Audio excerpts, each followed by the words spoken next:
Olá, querido irmão, querida irmã. Uma alegria poder, mais uma vez, compartilhar com você estudos da Palavra de Deus.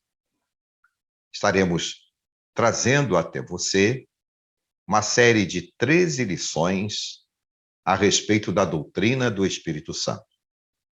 O principal objetivo deste estudo e deste tema Espírito Santo, doutrina do Espírito Santo, é para compartilhar principalmente com você, querido irmão, que compreende que o Espírito Santo é aquele que tem natureza, missão, como cumprimento da promessa do Senhor para edificação da igreja, fortalecimento da igreja, convencimento do homem do pecado, da justiça e do juízo, salvação e crescimento espiritual. É nesta linha que eu quero convidá-lo a estarmos refletindo e, à medida em que formos estudando, haver clareza a respeito da genuína obra do Espírito Santo no meio da igreja. Portanto, sejam bem-vindos a esta série de estudos e, com alegria, nós vamos estar juntos para caminharmos no entendimento da palavra de Deus. Hoje quero compartilhar com você também a lição de número 1. O estudo de número 1 fala-nos sobre promessa, natureza e missão do Espírito Santo. Qual é a promessa? Não é? E por que o Espírito Santo é o cumprimento da promessa? Qual é a sua natureza? Quem é o Espírito Santo? E qual é a missão? Por que ele está entre nós? Então, este objetivo, não é? Ou este 3 pontos importantes, promessa, natureza e missão, trata o estudo de número 1. O texto principal é o texto de João 14, 16 e 17. Gostaria que você lesse, que trata da oração de Jesus quando ele roga ao Pai, né, a presença do Espírito Santo. Mas também, durante todo o estudo, nós estaremos abordando de que o Espírito Santo veio como cumprimento da promessa do Senhor, baseado nas palavras de Jesus que estão registradas por João, nos capítulos 14 até o capítulo de número 17. O versículo 16 de João 14 diz: rogarei ao Pai, ele vos dará o Consolador, para que fique convosco, e ele estará em vós, porque vós os conheceis. Então, este é o versículo-chave da lição de número 1. O Espírito Santo, irmãos queridos e irmãs queridas, precisa ser compreendido por nós de forma em que possamos entender que ele personifica a trindade do Senhor no meio da igreja, de que ele traz como missão reconciliar, aproximar o homem de Deus. E, além disto, mobilizar a igreja e capacitar o crente para a obra que o Senhor tem para cada um de nós, como crentes em Cristo, consequentemente, como igreja do Senhor. Além do que, entender qual é a abordagem teológica do Espírito Santo, não é? Há várias abordagens teológicas citadas referente ao Espírito Santo. Mas a principal é compreendê-lo no entendimento da teologia sistemática, que vai nos trazer o Espírito Santo qualificado como pneumatologia, a doutrina do Espírito Santo revelada em nós, o sopro do Espírito Santo em nós, a presença do Espírito Santo na vida do crente, conduzindo o crente ao entendimento da palavra de Deus, conduzindo o crente a compreender a missão do Espírito, que é convencer o homem do pecado e do mundo, e compreender, não é, que o Espírito Santo é aquele que capacita a igreja e capacita os crentes. Na teologia sistemática, nós precisamos compreender também que o Espírito Santo é revelado a nós como Deus. Ele é Deus no meio de nós. É declarado isso na palavra. A própria palavra declara que ele é Deus, revelado aos nossos corações. Nós vamos citar alguns textos e eu gostaria que você consultasse-os no compêndio que você tem em casa, nas versões, ou acessasse, não é? Nas mídias, para que você comparasse os textos e lesse os textos que vamos citar aqui. O Espírito Santo é nos revelado como Deus em Hebreus 9,14, quando nos diz que ele é eterno. Nos é revelado como divino em 1 Coríntios 2,10, quando nos fala do Espírito Santo como onisciente. E também o livro de Salmos, capítulo 139, versos 7 a 10, fala-nos do Espírito Santo presente, onipresente na vida da igreja, na vida do povo de Deus no passado, na igreja ao longo da sua história e também hoje. Mateus, capítulo 3, verso 6. Hebreus, capítulo 13, verso 5 e Hebreus 9, 14, apresenta-nos o Espírito Santo com o atributo de imutabilidade. É imutável. Ele não muda na sua missão e na forma de nos revelar. A teologia sistemática nos apresenta o Espírito Santo como pessoa. Nós aprendemos com a palavra de que ele é uma pessoa que tem íntima comunhão com um crente, com a igreja. Por isso, o Efésios, e você vai ler o texto, capítulo 4, verso 30, mostra-nos que o Espírito Santo de Deus se entristece. Você pode ler também isto em Tessalonicenses, capítulo 5. O Espírito Santo é aquele que quer ter alegria na sua participação com a igreja e com os crentes. Então, ele tem a capacidade de entristecer-se. E quem é que se entristece se não uma pessoa? João 14,16 fala-nos que ele é o Consolador, não é? E quem é que consola? Uma pessoa, não é? Atua consolando umas às outras. O Espírito Santo é o consolador do crente, consolando-nos a respeito das mazelas deste mundo e encorajando-nos para que sejamos homens e mulheres crentes, testemunhando da fé, esperando a volta de Jesus.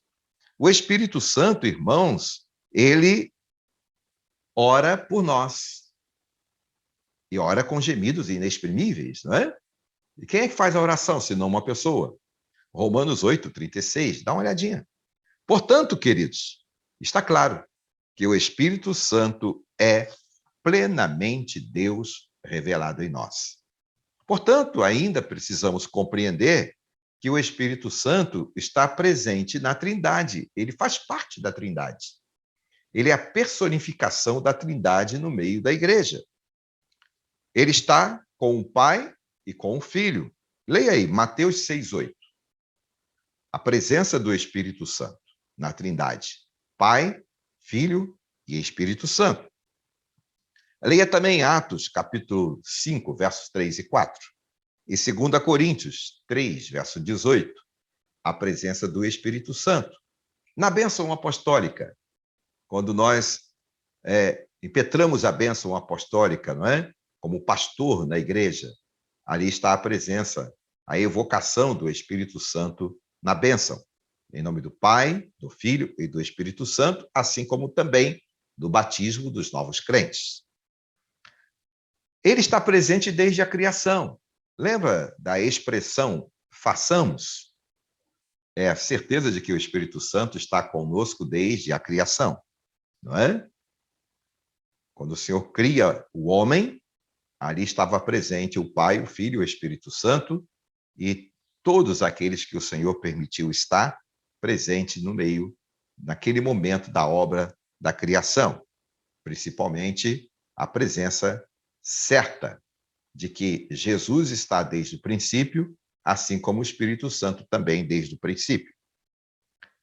O Espírito Santo, irmãos, como pessoa da Trindade, ele é importante na obra da redenção e ele atua na igreja do Senhor. Queridos, como nós compreendermos, então, o Espírito Santo como enviado? Ele foi enviado pelo Pai a pedido do próprio Filho. Olha aí, João 14, verso 15 e 16. Não é? O Pai estava diante do Filho e o Filho diante dos seus apóstolos, dos seus discípulos, em um momento muito importante. Jesus sabia que logo, logo ele estaria nas mãos daqueles que iria crucificá-lo. Mesmo ressuscitado ao terceiro dia e estando com eles por algum tempo, após a ressurreição, mas ele voltaria para o Pai. Então, naquele momento em que ele sabia do coração e como estaria o coração dos seus discípulos, por isso ele mesmo falou em algumas ocasiões para que o coração dos discípulos estivessem preparados, não se turbe o vosso coração, não é? Então, ele promete e roga ao Pai que cumpra a promessa da presença do Espírito Santo. E nós podemos ver esta oração de Jesus presente aqui nestes versículos de 15 e 16 de João 14. Eu rogarei ao Pai. Então, foi ao Pai, ao Senhor, a Deus. E ele vos dará. Ou seja, ele vai cumprir a promessa de enviar o Consolador. Jesus continua atuando, irmãos, na igreja, nas nossas vidas e no mundo, por meio do Espírito Santo. Através do Espírito Santo, com a presença do Espírito Santo, Jesus atua no meio de nós, salvando vidas e edificando a igreja. Então, neste tempo, como compreender a presença do Espírito Santo na igreja? Nós vivemos um tempo de muitos ensinos, não é? Em relação ao Espírito Santo. Respeitamos as denominações, respeitamos as pessoas, o seu entendimento, mas nós, enquanto batistas, compreendemos que o Espírito Santo tem missão importante da edificação da igreja, da salvação dos crentes, de convencer o homem do pecado, da justiça e do juízo e trazê-los à presença do Senhor. Não é que o crente não possa celebrar ao Senhor com alegria e apresentar ao Senhor os seus cânticos, render glórias ao Senhor e aleluias. Claro que sim. Mas não é que o Espírito Santo não possa fazer obras sobrenaturais na vida das pessoas. Cremos que sim, se houver propósitos. Mas o que nós precisamos buscar, né, como igreja do Senhor hoje, é ser guiado pelo Espírito Santo a toda a verdade. João 16, 13. Porque esta é a obra principal do Espírito Santo na igreja. Fazê-lo conhecer toda a verdade e ser conduzido ao bom entendimento da revelação da palavra. Veja aí, Atos 15, 28. O Espírito Santo nos traz o entendimento bom e completo, pleno da palavra de Deus. Além de sermos revigorados pelo Espírito Santo, veja João 7, versos 37 e 39. O Espírito Santo revigora o crente para que ele possa viver neste mundo, né? Buscando fazer sempre a vontade do Senhor. Buscando estar sempre pronto a fazer a vontade do Senhor.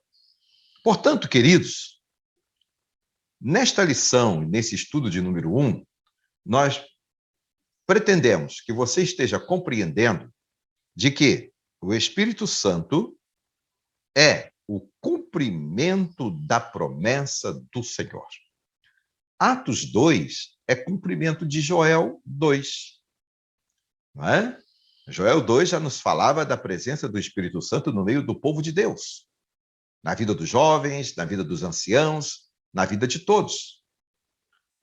E aqui, em Atos 2, nós vamos perceber este grande momento em que marca o cumprimento da promessa do Espírito Santo na vida da igreja. E o próprio apóstolo Pedro, na sua pregação em Atos, ele revela que aquele instante é a marca do cumprimento da promessa de Joel 2 na vida dos discípulos e dos apóstolos.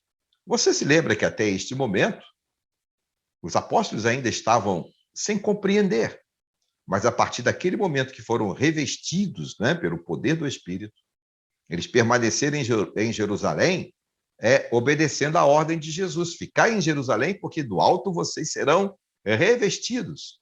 E Joel 2 se cumpre neste momento do revestimento do Espírito Santo, em que eles pregaram a palavra, e todos que estavam ali ouviram a palavra e compreenderam, independente da sua língua, da sua raça e da sua nacionalidade.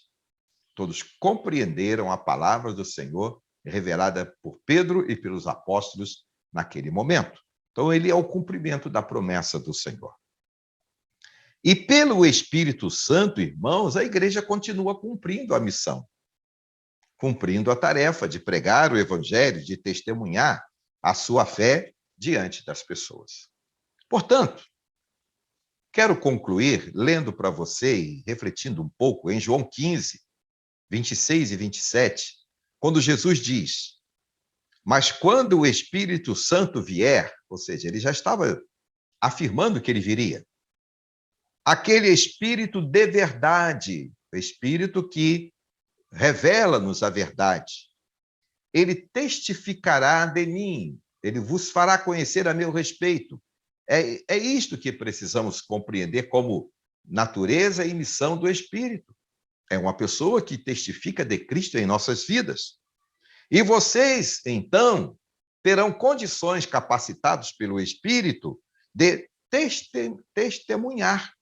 Vocês também testemunharão a respeito de mim, capacitados pelo Espírito Santo. Porque vocês estarão em mim e eu estarei em vós. Então, a lição de número 1, estudo de número 1, traz-nos exatamente a compreensão exata da promessa, da natureza e da missão do Espírito Santo. E ao decorrer dos próximos estudos, você estará compreendendo plenamente a genuidade, não é? Genuinamente, o que significa a atuação do Espírito Santo na vida do crente e na vida da igreja. Que Deus nos abençoe e nos conceda a oportunidade de estarmos juntos até o final destas lições e estudos sobre o Espírito Santo no meio da igreja e na vida do crente. Oremos. Senhor, muito obrigado por esta palavra. Muito obrigado por esse estudo. E que através dos estudos que aqui estaremos abordando, nossas vidas sejam edificadas pelo Espírito Santo em Cristo Jesus. Em o nome dele, em o nome de Cristo, oramos. Amém. Que Deus abençoe e até a próxima lição.